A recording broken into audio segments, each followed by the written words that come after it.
ഇപ്പോഴിതാ ചൈനയ്ക്കും അമേരിക്കയ്ക്കും യൂറോപ്യൻ യൂണിയനുമെതിരെ നമ്മുടെ കേന്ദ്ര സർക്കാർ കർശനമായിട്ടുള്ള നടപടി സ്വീകരിച്ചിരിക്കുന്നു എന്ന വാർത്തകൾ പുറത്തു വരുന്നു. എന്തിനാണ് ഇത് സ്വീകരിച്ചിരിക്കുന്നത് എന്നുള്ളൊരു ചോദ്യമുണ്ടല്ലോ.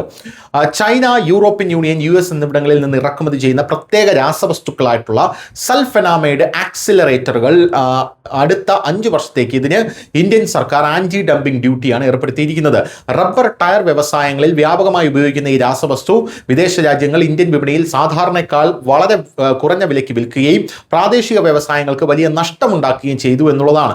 വാണിജ്യ മന്ത്രാലയത്തിന്റെ ഒരു ശാഖയായിട്ടുള്ള DGTRന്റെ ശുപാർശയെ തുടർന്ന് ധനകാര്യ മന്ത്രാലയം ടണ്ണിന് $75 മുതൽ $1748 വരെ ആന്റി ഡംപിംഗ് ഡ്യൂട്ടിയാണ് ഇപ്പോൾ ചുമത്തിയിരിക്കുന്നത്. ഇതിനു പുറമെ ചൈന, മലേഷ്യ, തായ്ലൻഡ്, ഇന്തോനേഷ്യ എന്നിവിടങ്ങളിൽ നിന്ന് വരുന്ന അലുമിനിയം ഫോയിലിന്റെ തീരുവ ഡിസംബർ 15 വരെ സർക്കാർ നീട്ടിയിട്ടുണ്ട്. ചൈനയിൽ നിന്ന് വരുന്ന പോളി എത്തിലീൻ ടെറഫ്താലേറ്റ് റെസിന് 5 വർഷത്തേക്ക് ടണ്ണിന് $200.66 തീരുവ ഇപ്പോൾ ചുമത്തിയിരിക്കുന്നത്.